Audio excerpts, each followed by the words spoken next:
They say revenge is a dish best served cold, but I served mine on a silver screen with a standing ovation and a Netflix deal.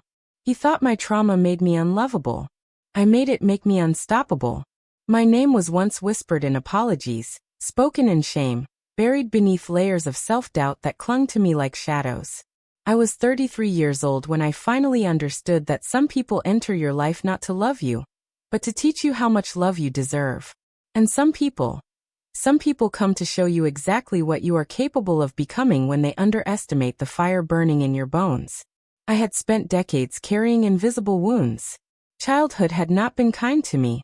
The adults who should have protected me had instead left scars that ran deeper than skin, carved into the very foundation of who I believed I could be. By the time I reached my 30s, I had fought battles that most people could not even imagine. Anxiety lived in my chest like a wild animal, pacing, restless, ready to strike without warning. There were days when getting out of bed felt like climbing mountains. There were nights when sleep would not come because the past insisted on replaying itself behind my closed eyelids like a movie I never wanted to watch again. But I had survived. More than survived, I had begun to heal. I had built myself a small sanctuary in the world. A cozy apartment with plants that somehow managed to thrive under my care, despite my belief that I killed everything I touched. A rescue dog named Phoenix who had found me in a shelter on a particularly dark Tuesday, his eyes holding the same quiet understanding of pain that I recognized in my own mirror. And I had work that mattered to me. Junior screenwriter at a small production company, crafting stories for other people, pouring pieces of my soul onto pages that would become someone else's vision. It was not glamorous, but it was mine. Every word I wrote felt like proof that I could create something beautiful from the wreckage of my past. I thought I had found peace. Then Kieran Mitchell walked into my world like a storm dressed in a tailored jacket, and a smile that could make you forget your own name.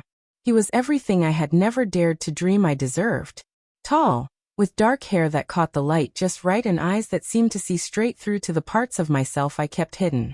He was confident in a way that felt effortless, charming in a way that felt genuine, attentive in a way that made me believe I was finally worthy of someone's full attention.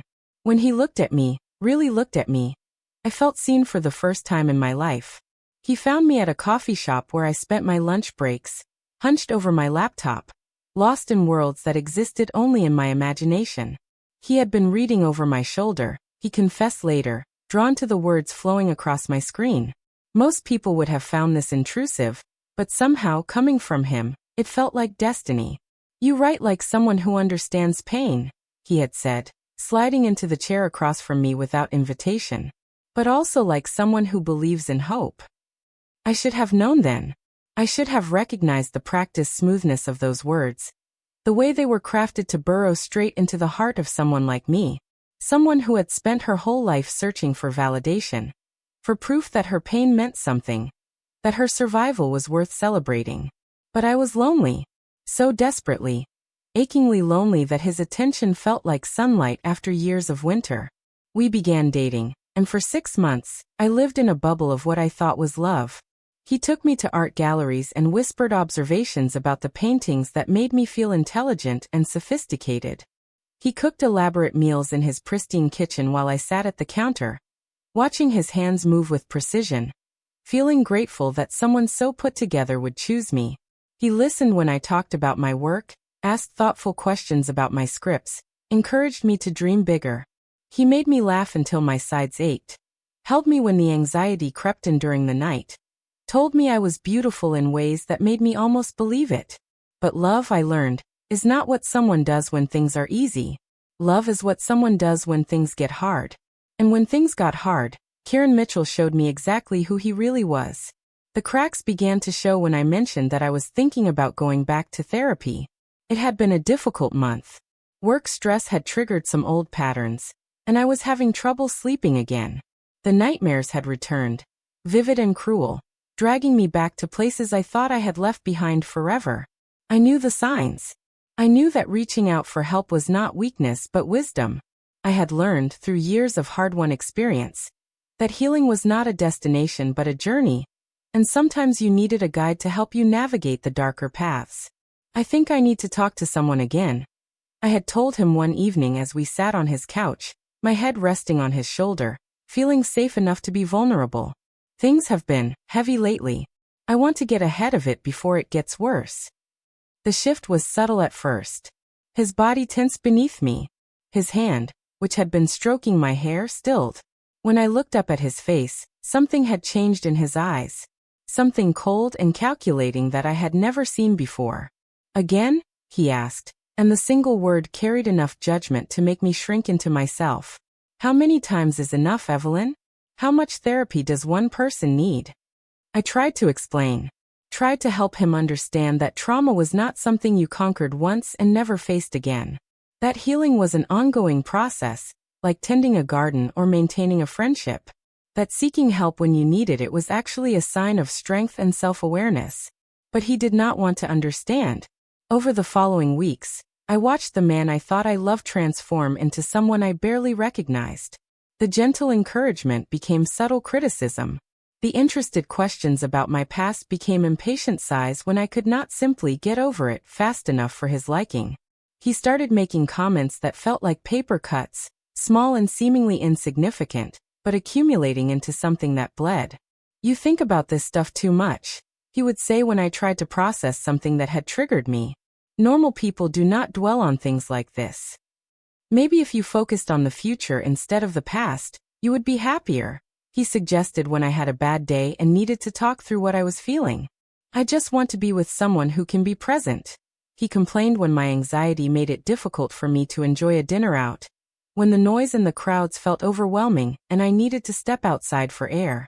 Each comment was a small betrayal, a tiny crack in the foundation of what I had believed we were building together. But I kept trying. I kept explaining, kept hoping, kept shrinking myself smaller and smaller, trying to fit into the shape of someone who would not be too much trouble for him to love. And then came the night that changed everything. I had just started seeing a new therapist, Dr. Reeves, a kind woman with gentle eyes who specialized in trauma recovery. Our first session had been intense, bringing up memories and feelings that I had worked hard to keep buried.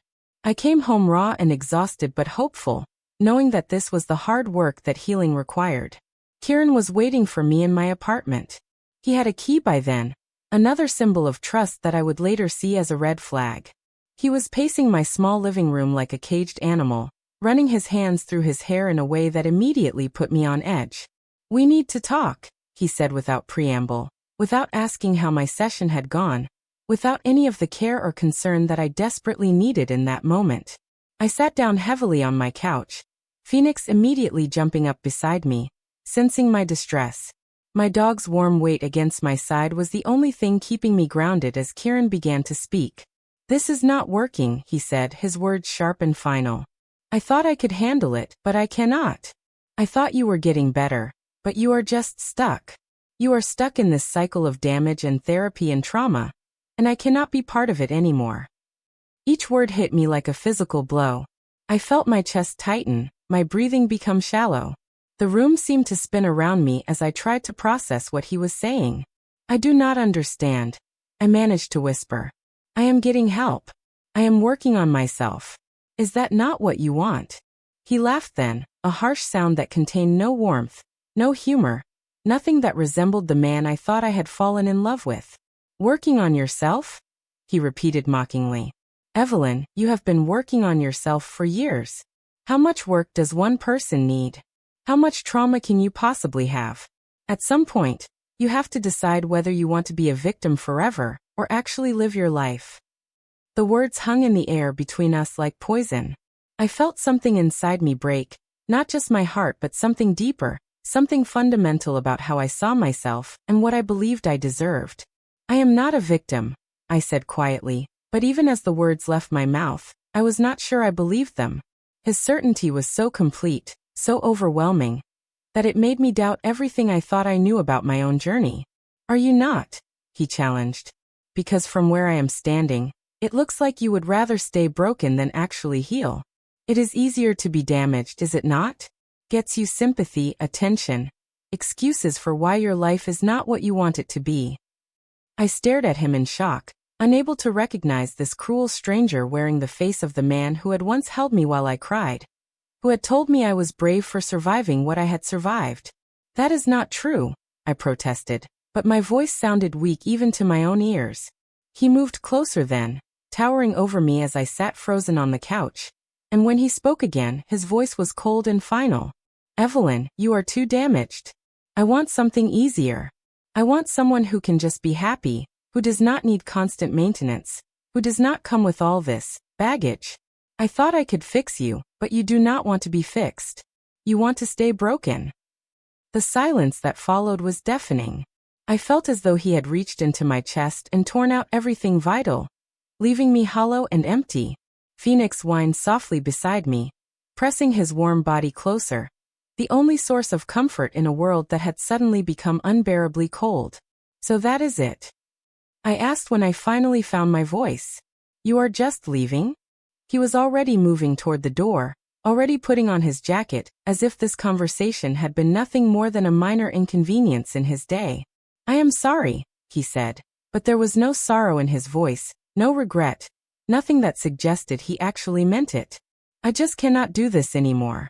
You deserve someone who can handle all of this, but that person is not me.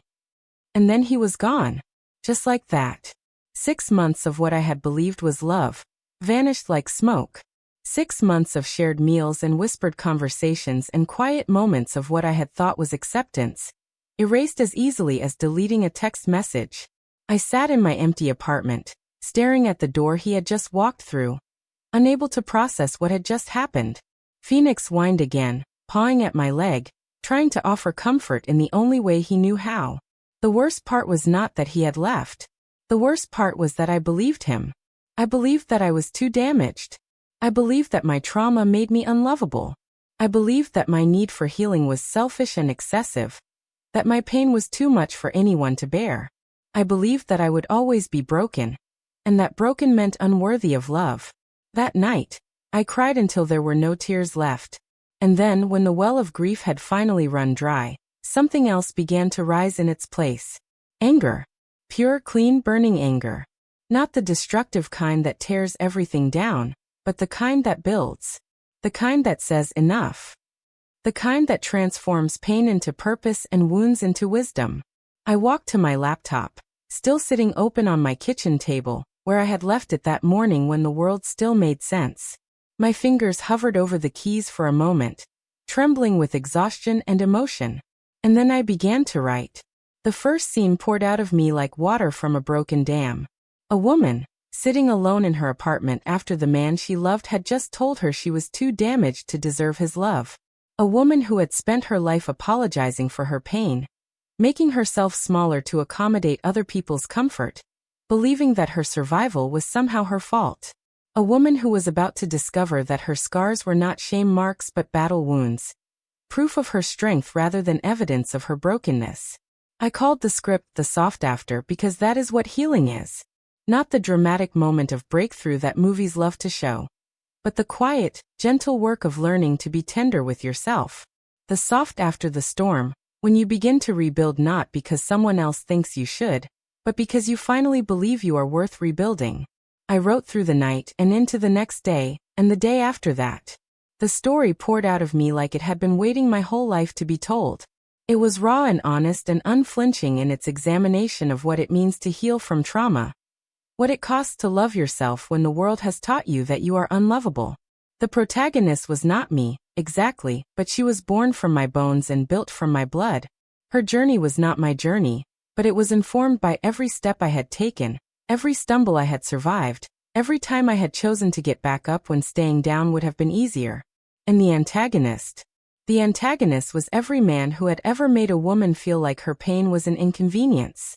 Every person who had ever suggested that trauma was a choice, that healing was simple, that love should come with conditions and expiration dates. The antagonist looked exactly like Kieran Mitchell. For 2 years I worked on that script. I rewrote and refined, restructured and reimagined. I worked late shifts at the coffee shop that had become my second office, scribbling notes on napkins when inspiration struck at inconvenient moments. I submitted it to festivals with hands that shook so badly, I could barely sign the forms. And I kept writing other things too. Smaller scripts, short stories, anything that would pay the bills while I poured my heart into this one perfect story that felt like it contained everything I had ever wanted to say about survival and strength and the radical act of loving yourself in a world that profits from your self-hatred. The rejections came first, as they always do. Form letters that felt like small deaths. Feedback that missed the point entirely. Silence that spoke louder than criticism. But I kept going. Because I had learned something in those 2 years of writing and rewriting.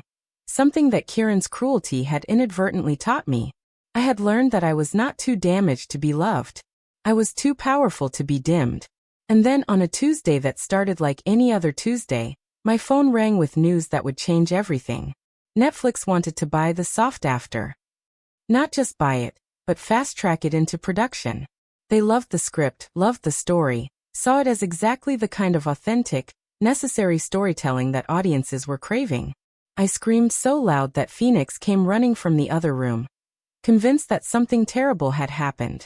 But nothing terrible was happening. For the first time in longer than I could remember, everything was exactly as it should be. The meeting with the Netflix executives was surreal. They talked about my script with reverence, with understanding, with the kind of deep appreciation that I had dreamed of, but never quite believed I would receive. "This story needs to be told," the head of development said, her eyes bright with excitement. "We want to make sure we get every detail right. Do you have any thoughts on casting?" They went through the main characters, discussing various actors and actresses who might bring the right energy to each role. And then they came to the antagonist. "This character is so well drawn," the director said, flipping through the pages of the script. "He feels incredibly real, incredibly authentic. Do you have anyone in mind for the role?" I smiled, and for the first time in 2 years, I thought about Kieran Mitchell without pain.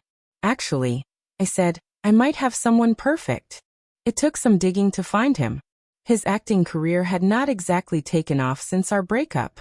He was doing local theater, small indie films that premiered at coffee shops and community centers. His Instagram was still full of shirtless selfies and quotes about authenticity and artistic integrity, the kind of performative depth that I once mistook for actual substance.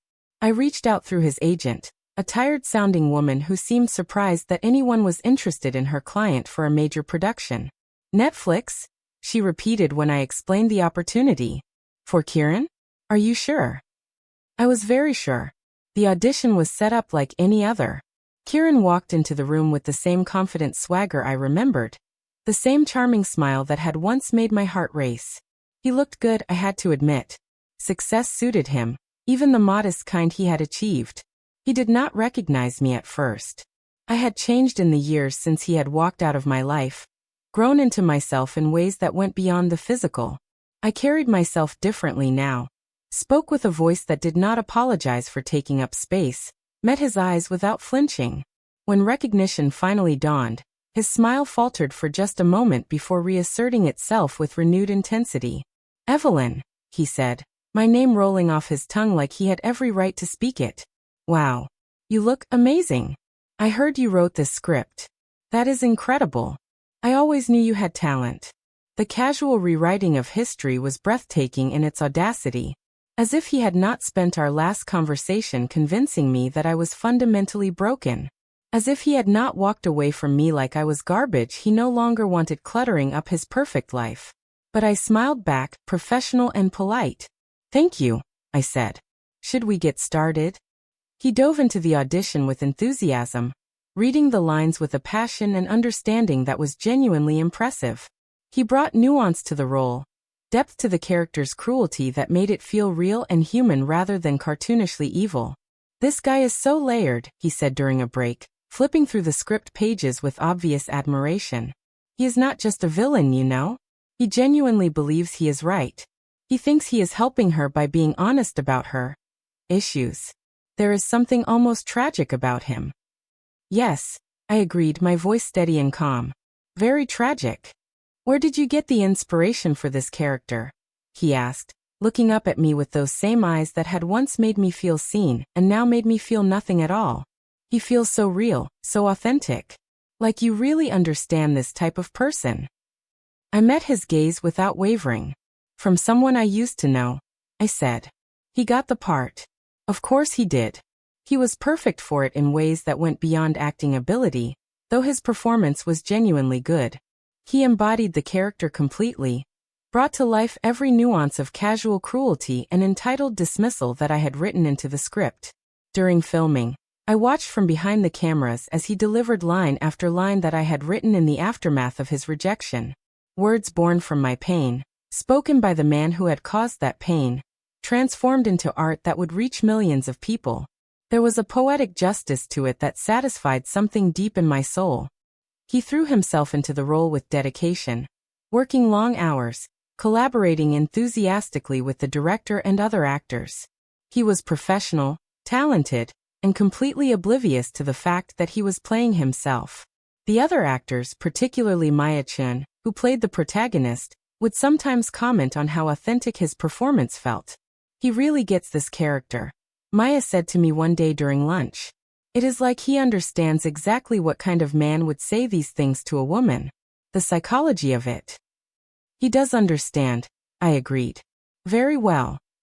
During the table read, when the entire cast sat around a large conference table and read through the script from beginning to end, I watched Kieran's face as he delivered the lines I had written in the depths of my heartbreak. "You are too damaged," his character said to Maya's character, the words hanging in the air of the conference room like a toxic cloud. "I want something easier." The room was silent after he finished the scene. Several people wiped their eyes. Maya reached across the table and squeezed my hand. "That was beautiful writing," she whispered. "Devastating but beautiful." Kieran looked up from his script, his eyes bright with professional satisfaction. "Where did you get the inspiration for this scene?" he asked me, not for the first time. "It is so raw, so real. It feels like it came from lived experience." Every eye in the room turned to me. I could feel the weight of their attention, their curiosity, their respect for the story I had crafted. "From someone I used to know?" I repeated, the same answer I always gave. But this time, something flickered across Kieran's face. A moment of uncertainty, of recognition that he quickly suppressed. He was beginning to suspect. The movie premiered at Sundance on a cold January night that felt like the culmination of everything I had ever worked toward. I wore a dress that made me feel powerful, walked the red carpet with confidence I had earned through years of healing and growth, and refusing to believe that I was too broken to deserve beautiful things. Maya was radiant beside me, glowing with the satisfaction of a performance that had challenged and changed her. The director beamed as photographers captured every moment, knowing that he had helped bring something special into the world. And Kieran looked like a movie star. Handsome in his tailored suit, charming in his interviews, gracious in his acknowledgement of the other cast members. He had no idea what was coming. The lights dimmed, and my story began to unfold on the big screen. 2 years of work, decades of pain, a lifetime of learning how to love myself despite what the world had taught me about my worth. I watched the audience react to every scene, felt their engagement with the characters, their investment in the journey from brokenness to wholeness. I saw women crying during the most difficult moments, saw men shifting uncomfortably in their seats as they recognized themselves in the antagonist's casual cruelty. And when Kieran's character delivered that final, devastating line about the protagonist being too damaged to love, the audience audibly gasped. Some people booed. Actual booing, in a theater full of industry professionals and film critics, and people who understood storytelling as an art form.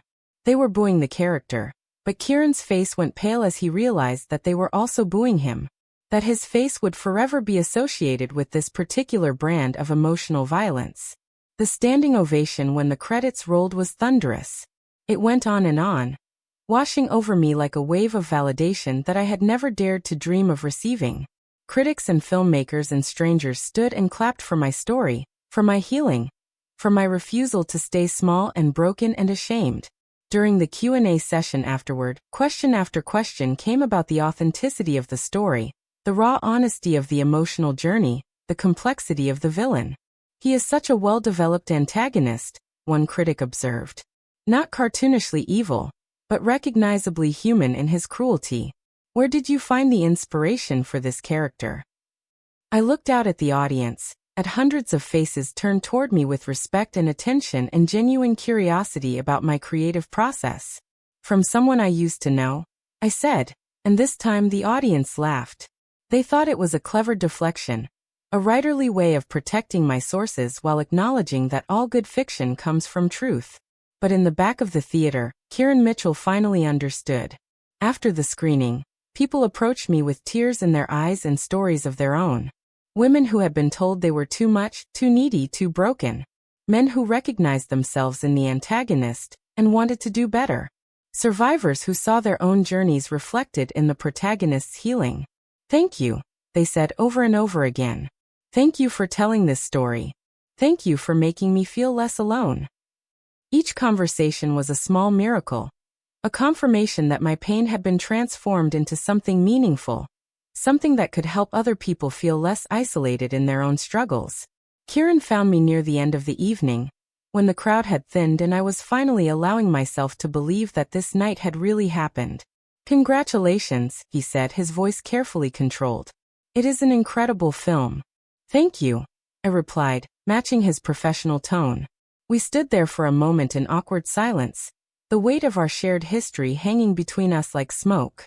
"The character I played," he said finally, "the inspiration." I waited, letting him form the question he was afraid to ask. "It was me, was it not?" he said quietly. "The man you used to know." I looked at him for a long moment.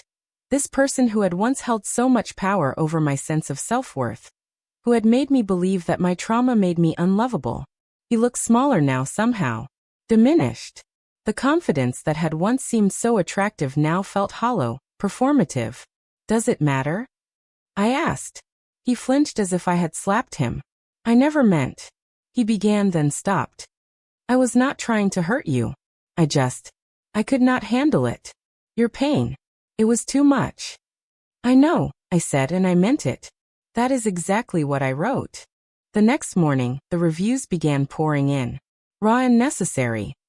A masterpiece of emotional storytelling. Hart has crafted something truly special. A story that will resonate with anyone who has ever been told they are too broken to deserve love. The film went on to win the Audience Award at Sundance, then got picked up for wide distribution. It made money, won more awards, launched my career in ways I had never dared to imagine. But more than that, it started conversations. Women began sharing their own stories of being told they were too damaged, too complicated, too much work. The phrase "too damaged to be loved" became a rallying cry, a rejection of the idea that trauma makes someone unworthy of care and affection. Men began examining their own behavior, their own tendency to abandon partners who needed more support than they were comfortable providing. The character Kieran had played became a cautionary tale, a mirror that forced people to confront their own capacity for casual cruelty. And I became someone I never thought I could be. Someone who turned her deepest wounds into her greatest strength. Someone who refused to let other people's limitations define her worth. Someone who understood that healing is not about becoming perfect, but about becoming whole. The little girl who had been hurt so badly, who had carried that pain into adulthood like a stone in her chest, had grown up to be a woman who could transform trauma into art, who could take the worst thing that had ever been said to her and turn it into something beautiful and meaningful and healing. Not just for herself, but for everyone who had ever been told they were too broken to deserve love. Kieran's career never recovered from playing that role. Not because he was blacklisted or punished, but because he had revealed something true about himself that audiences could not unsee. Every subsequent role felt hollow, performed by someone who had shown his capacity for emotional violence in such a raw, authentic way that people could not separate the actor from the character. He sent me messages occasionally over the years, apologies that felt more like attempts to rehabilitate his own image than genuine remorse, explanations that missed the point entirely, justifications that only proved he still did not understand what he had done wrong. I never responded. Not because I was angry anymore, but because I had moved beyond the need for his validation or understanding. His opinion of me, positive or negative, no longer held any power over how I saw myself. I had learned to love the parts of myself that he had called damaged. I had learned that trauma is not a character flaw, but a testament to survival. I had learned that healing is not about becoming someone else, but about becoming more authentically yourself. And most importantly, I had learned that the people who cannot handle your pain are not your people. The right person does not run away when things get complicated. The right person does not make you feel like your need for healing is a burden. The right person understands that love is not just what you do when someone is easy to love. Love is what you do when they are hard to love, when they are struggling, when they need more from you than you thought you had to give. Love is choosing to stay, to grow, to do the work of understanding rather than the easy work of walking away. Years later, I am still writing stories about healing, about survival, about the radical act of loving yourself in a world that profits from your self-hatred. I have written other screenplays, published novels, created work that reaches people all over the world who need to hear that their pain does not make them unlovable. Phoenix is older now, gray around the muzzle but still my faithful companion. Still the one who taught me that love does not have conditions or expiration dates. And sometimes, when I am having a difficult day, when the anxiety creeps back in or the nightmares return, or I need to talk to Dr. Reeves about something that is troubling me, I remember Kieran's words, "You are too damaged to be loved." And I smile. Because he was wrong about so many things, but he was especially wrong about that. I am not too damaged to be loved. I am exactly damaged enough to understand how precious real love is when you find it. I am exactly scarred enough to recognize strength when I see it in myself and others. I am exactly broken enough to know that being whole does not mean being perfect. And I am exactly healed enough to know that my trauma was never my fault, but my healing is my responsibility and my triumph. The soft after is where I live now. Not in the storm, not in the breaking, but in the gentle rebuilding that happens when you finally understand that you are worth the work of healing. When you finally understand that your pain is not a burden but a birthright, earned through survival and honored through the choice to keep growing. When you finally understand that the person who walks away when you need them most is not the love of your life. They are just the antagonist in your origin story. And every good heroine needs a villain to defeat. Even if that victory looks like turning his cruelty into your art, his rejection into your resilience, his declaration that you are too damaged to be loved into proof that you are too powerful to be dimmed. That night, after the premiere, after the standing ovation, after all the congratulations and reviews and validation that felt like a dream made real, I went home to my apartment. The same apartment where Kieran had delivered his devastating verdict 2 years earlier. The same couch where I had sat in shock as he told me I was too broken to deserve his love. But everything was different now. The walls were covered with posters from my film, with awards and accolades and photographs from red carpets and film festivals. The shelves were full of scripts and novels and journals filled with stories that had poured out of me like water from a spring. Phoenix greeted me at the door with the same unconditional enthusiasm he had shown me every day for years. A living reminder that love does not have to be earned or deserved but can simply be given freely and without conditions. I sat on that same couch where I had once believed I was unlovable, and I opened my laptop. And I began writing my next story. Because that is what writers do. We take the raw material of our lives, the good and the bad and the devastating and the beautiful, and we transform it into something that can help other people feel less alone in their own struggles. We turn our wounds into wisdom, our pain into purpose, our survival into strength.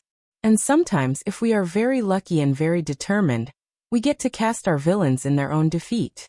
Sometimes, the best revenge is not revenge at all. Sometimes, the best revenge is becoming so magnificently, authentically yourself that the person who tried to diminish you becomes irrelevant. Sometimes the best revenge is healing. If this story resonated with you, if you have ever been told you are too much or too broken or too damaged to deserve love, please remember that they were wrong.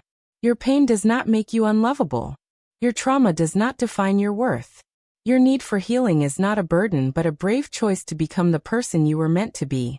Subscribe to our channel for more stories of resilience, healing, and the extraordinary strength that comes from refusing to stay small in a world that wants to diminish you. Your story matters. Your healing matters. You matter. And you are never, ever too damaged to be loved.